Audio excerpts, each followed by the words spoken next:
All right, hello, welcome back, everybody. We are starting our second unit here, the kind of policing unit. So today in this video, we're going to talk about the history and roles of police in America. So the history of policing in the United States is a complex and evolving narrative that reflects the social, political, and economic changes of the nation. From early colonial times to the modern era, policing has undergone significant transformations that have all been shaped by various historical events and societal needs.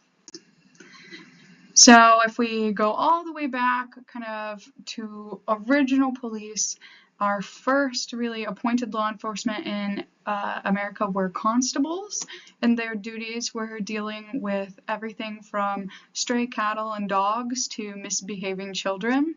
And then in the 17th to the 19th century, we see the development of the watch system. The watch system emerged in colonial America in the early 17th century with Boston, New York, and Philadelphia implementing night watch systems in the 1630s. The structure of night watch systems included volunteers who were often unpaid. They patrolled streets at night to maintain order, detect fires, report crimes, and apprehend suspects. Some of the challenges that were faced during this time were that the system was really inefficient and prone to corruption, with volunteers often sleeping on duty or avoiding dangerous situations.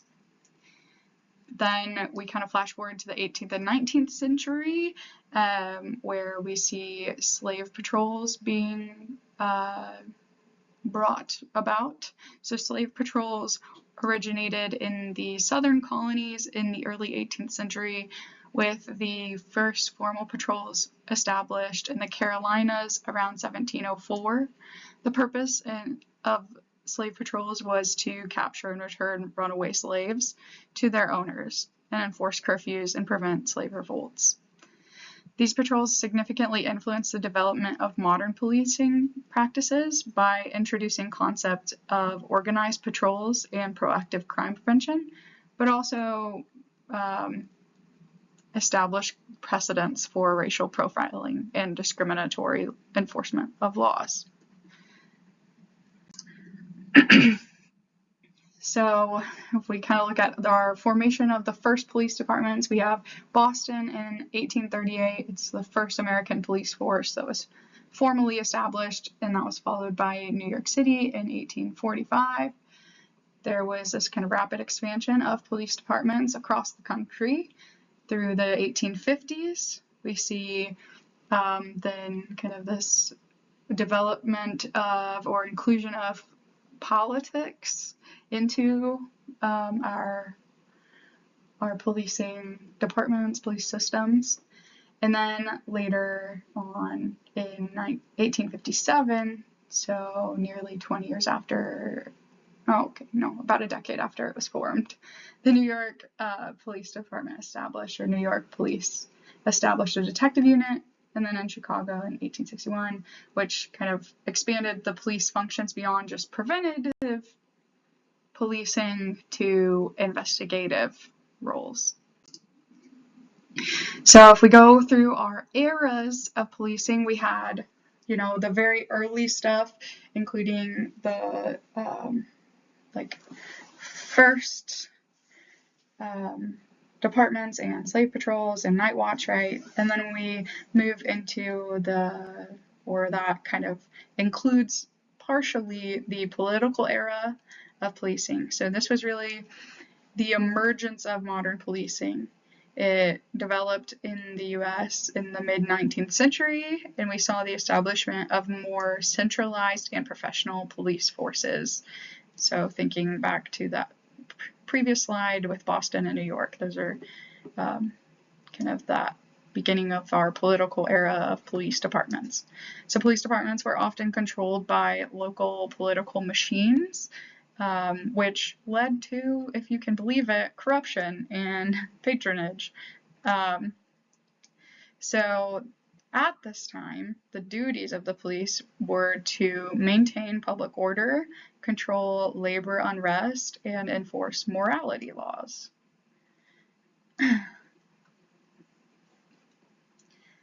And then some of the kind of challenges and reforms that were faced in this era were the presence of corruption, right? It was widespread, there was a lack of accountability, and those were huge issues. Efforts to reform police practices included civil service reforms, professionalization, and the introduction of police commissions to oversee police operations.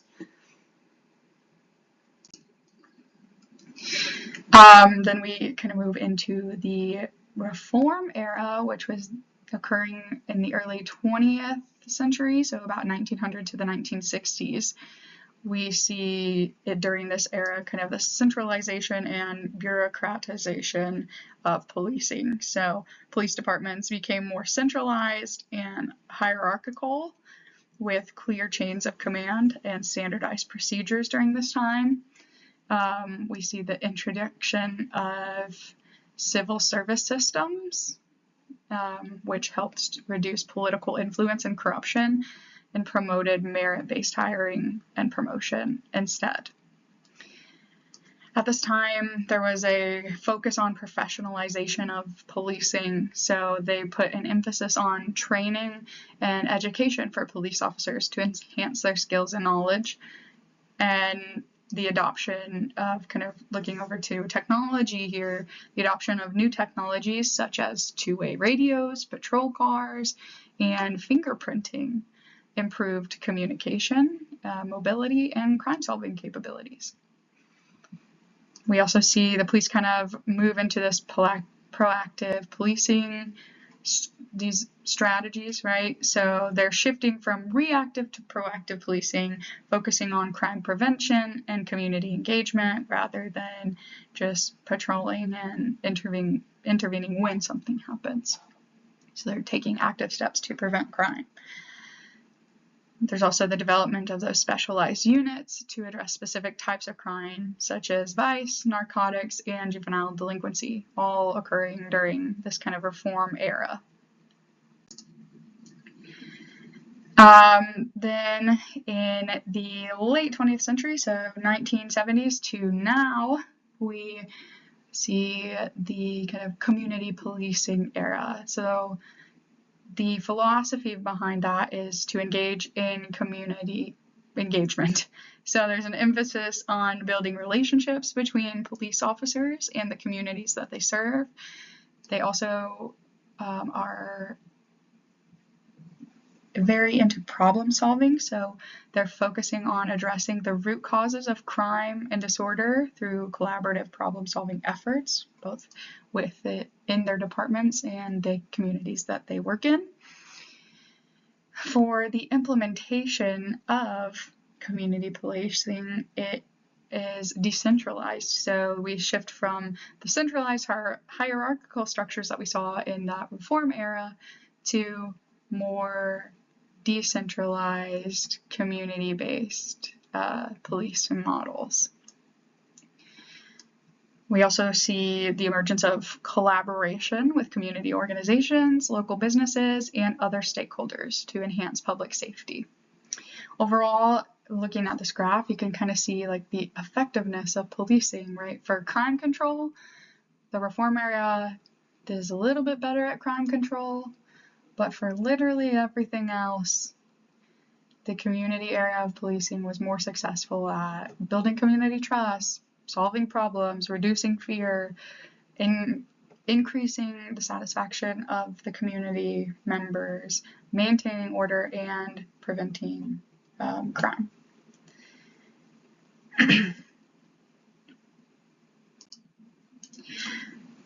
So currently there are over 18,000 police agencies across the United States with over 800,000 sworn police officers. They are on shift 24/7, right? There are always police on somewhere. And they serve over 50 kind of primary functions. Their big three roles, though, are law enforcement. This is the primary role of the police. Obviously, is to enforce laws, which includes preventing, detecting, and investigating criminal activities. This involves apprehending offenders and ensuring that they are brought to justice. Second, we have our kind of order maintenance. So police are responsible for maintaining public order and safety. This includes managing public events, controlling crowds, and ensuring that the public spaces remain safe and secure, and kind of doing things necessary to address crowd-related issues as necessary, and conducting things that are making sure that things are moving along in our society as orderly as possible. And then finally, we have kind of social services or service provision as our big third role or responsibility of police today. So police serve as first responders in emergencies, right? They provide assistance in situations such as accidents, fires, and natural disasters. They offer various services to the community, including helping lost children, providing information, and assisting in non-criminal matters. Right? So those are all things that are responsibilities of the police. Some of the key challenges in balancing the roles of police with community kind of